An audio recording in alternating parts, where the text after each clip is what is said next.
Welcome, everyone. We're going to talk about gamma today. And for those of you who aren't as familiar with it, it is one of the main option Greeks that we really should be aware of when trading options. I'm Hans Albrecht. Thanks for watching today. And before you forget, please do like and subscribe below the video so that we can keep bringing you great content.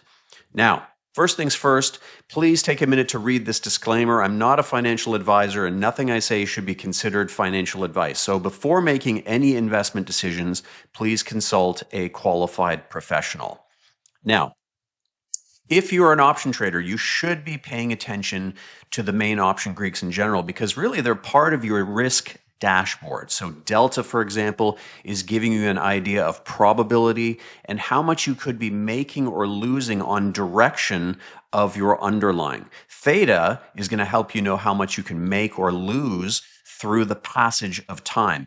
And gamma is going to tell you how quickly your risk or delta is going to move as the underlying fluctuates. So if delta is considered speed, gamma can really be considered acceleration. You can almost think of it as a delta of your delta.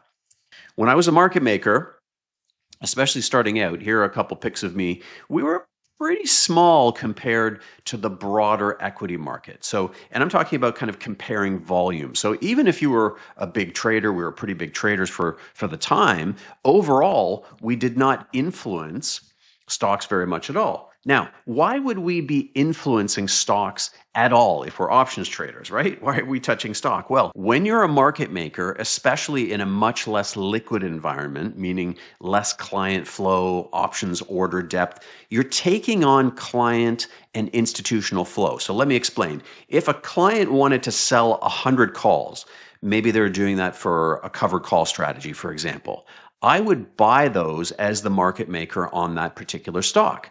But I had to trade the stock in order to hedge out the movement risk in the options that I ended up trading, right? I'm taking on 100 calls. Maybe they're worth $5 each. So I now have a risk that if the stock goes down, I'm going to lose money. So if I bought those calls, rarely could I just hedge myself by turning around and sort of selling some other calls to someone else. I was the market maker. I was making markets on each of those options. So I was pretty much the bid on most of those other options that I might want to sell. So I couldn't sell them to myself, right? So what you would do as a market maker is you would sell stock instead of other options. So that's the hedging mechanism. Buy calls, sell stock on a delta, which I'm going to explain in a moment. If I bought puts, I would buy stock. And I'm going to show you how that really works in a moment in detail. But those kinds of hedging activities really do have an influence on liquidity in the common share market. But overall, my point is that what we did back then was a little bit of less consequence in terms of moving those stocks around because the options market was quite a bit smaller in those days. In other words, the hedging volumes from those activities I was just describing from options traders were quite small in relation to broader natural equity flows. Now, fast forward to more recent times, and we can see a very, very different story. Look at how these option volumes have really exploded, especially since 2019, 2020. During the pandemic, everyone had sort of time on their hands. They were getting stimulus checks, etc. So they started to get into the markets and getting very, very active. And this has been quite a big influence on pushing up those option volumes. So you can see right here, pushing up very, very steadily. 2021, very, very big, dropped a little bit in 2022 as economies reopened, but really maintained quite a high level. And then again, started to push up again in 2024. And then more recently, starting to break records again. And so you can really see in particular, and this is a very, very important point, you can see the option volumes surpassing stock volumes. Very, very key point to what we're talking about today. So what does that really mean? So, you know, you can almost think of equities as always being the dog, right? You know, the old saying, the tail wagging the dog wagging the tail. Well, equities were always the dog. and options were the tail. So maybe we're just witnessing a time where options have almost become so influential to markets that the dog is now being wagged by the tail. Or maybe options markets are now the dog. We'll have to see how that plays out. But this has led us to looking at the kind of data we're going to talk about today for some insight into how markets might be influenced by these existing option positions. And you're going to see that it isn't just at the time of a trade where this hedge exists. You're going to see that it's ongoing trading to hedge these positions as time goes on. So the market maker is the one who is long the gamma here, right? The customers are selling those calls, those puts to the market maker, typically the calls, and they end up being long quite a bit of those calls, and that means they're long gamma on balance. And this is the side of the gamma that we're much more interested in. The retail side is a little bit stickier; they're not really reacting to it. The dealers, the market makers, have to hedge these positions as I've been describing. So the market maker needs to sell shares against that initial trade. So they buy the calls, they sell shares. So that supplies the market with some shares right there. But the more important part is that they need to sell more shares as the stock rises towards the strike of that call. And we call that maintaining the hedge. So there's a maintenance to this whole position that lasts throughout the lifespan of these options until they're either sold or until they expire, or perhaps until they're so far out of the money that they don't matter as much anymore. But let's discuss here. Let's say they put the trade on when the stock is $25, very, very low delta because the strike price is way up here at $50. So they have to sell a little bit of stock. On the way up, though, they have to sell a little bit more stock. And then as we start going through the strike price, that delta starts to accelerate in value. Remember, that's gamma. Gamma is the acceleration of the delta. So they have to sell more stock, and they keep selling stock all the way up until they've sold as much stock as they can against those positions. So they're selling on the way up. And then if and when the stock drops, they get to start buying back stock that they have previously sold. This is the key. They are selling stock on the way up, they are buying stock on the way down.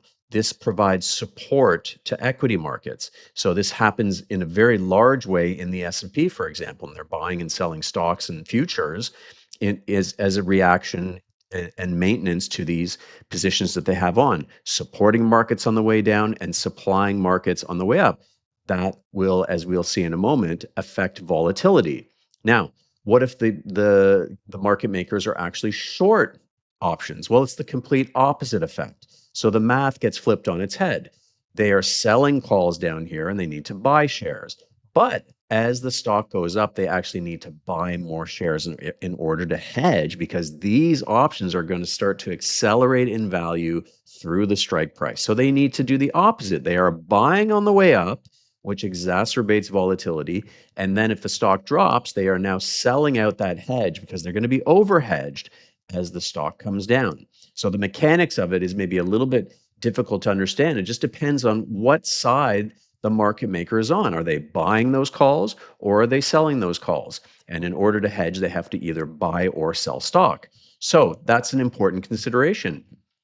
And what that means is the gamma effect for dealers, as you can probably figure out by now, is that when they are long gamma, they are buying weakness and they are selling strength. This leads to a lowering of volatility in markets. This induces sort of this clamp effect, and we get things called pins, right? So if you've ever heard of an option pinning, it means that the stock ends up closing expiry right around the strike price, because market makers are buying to push it up towards the strike, or if it goes through the strike, they are selling to push it down towards that strike again, and it starts to move towards the strike. When they are short gamma, they are selling weakness and they are buying strength. So notice the difference here. Here they can be reactive to the market going down because they are buying the weakness. They are supporting stock markets. Here they are selling weakness. They are adding to existing weakness. That's why we talked about that word accelerant. They are adding to existing weakness, but to the upside, they're also buying strength. So it can actually push rallies even more strongly to the upside. So the opposite world is much, much more fun. So as a market maker, I was typically long gamma. That's a much more fun position to be in. Now, pop quiz, negative gamma can, what does it do? It can exacerbate volatility, right? We just talked about that here. When you're short gamma, when you're a negative gamma, you have to sell weakness, and that can cause a snowball effect to the downside. What about when you're positive gamma? It decreases volatility because it's very supportive. You have market makers jumping over each other to buy stock on the way down. So it dampens volatility. Now, let's take a look at a couple of examples. So let's say I'm looking at Microsoft here. It's been quite a weak stock. One of the things that I like to look at is this comparative relative strength feature that bar chart has. It's one of my favorite features.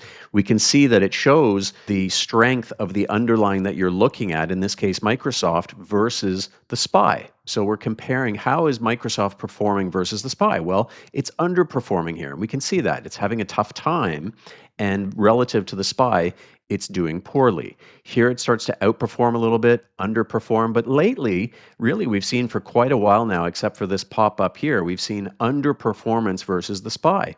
Right now we're in a period of underperformance.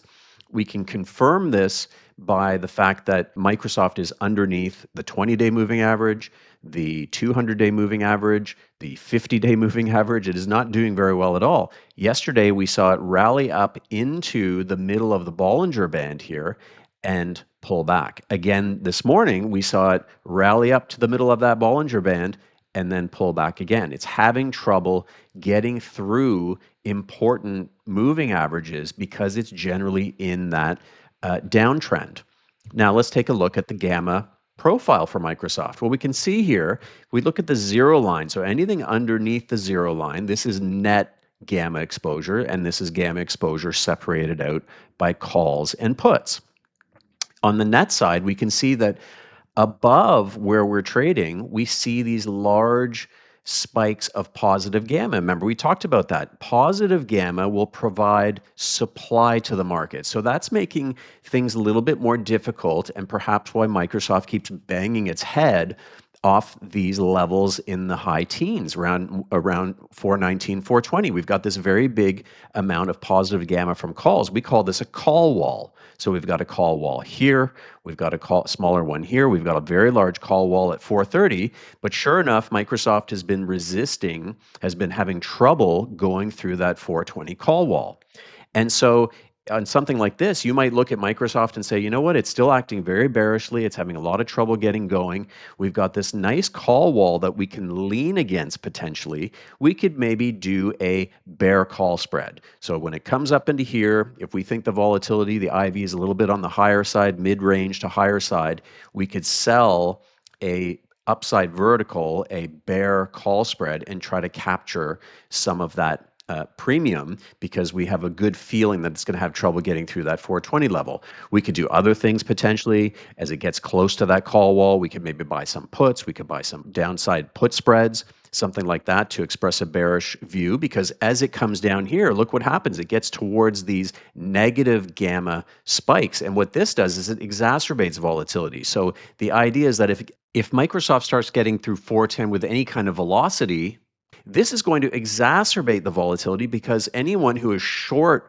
puts, which is typically how it works, right? The market makers are oftentimes short puts and long calls because customers are buying puts and they're selling calls. So the market makers are going to have to sell stock into weakness, and that can exacerbate things to the downside. It's a snowball going down the hill, and they have to follow that snowball and continue to sell stock. Let's give you another example. Here's Apple. So we've got a stock that's generally acting quite well. We see it above some important moving averages as well, and we see some comparative relative strength in my indicator down here, doing quite well, outperforming the S&P in general. So this has been a stock that's done very, very well in a fairly weak couple days in the market as people sort of push into Apple, which is considered sort of this balance sheet hero, tons of cash, could be considered a little bit of a flight to safety type stock.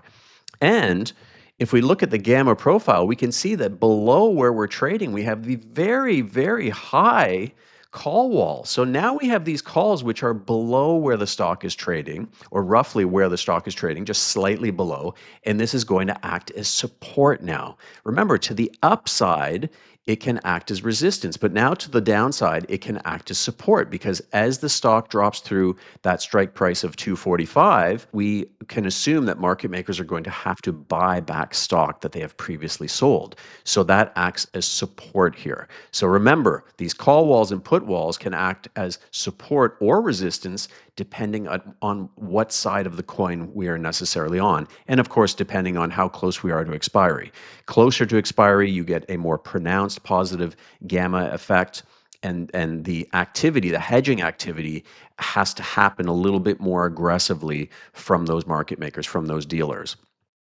Let's take one more example here. We've got the SPY. So the SPY today in particular had a very, very difficult day. It started down and it does look like this snowball that I talked about. It started to snowball down throughout the day and really didn't let up, closing almost near the lows. And let's take a look at the gamma profile on Bar Chart Premier. We see here we've got negative gamma throughout this profile, really all the way from 610 down to below 600 on the SPY. We've got these negative spikes, large spikes of negative gamma. What happens in negative gamma?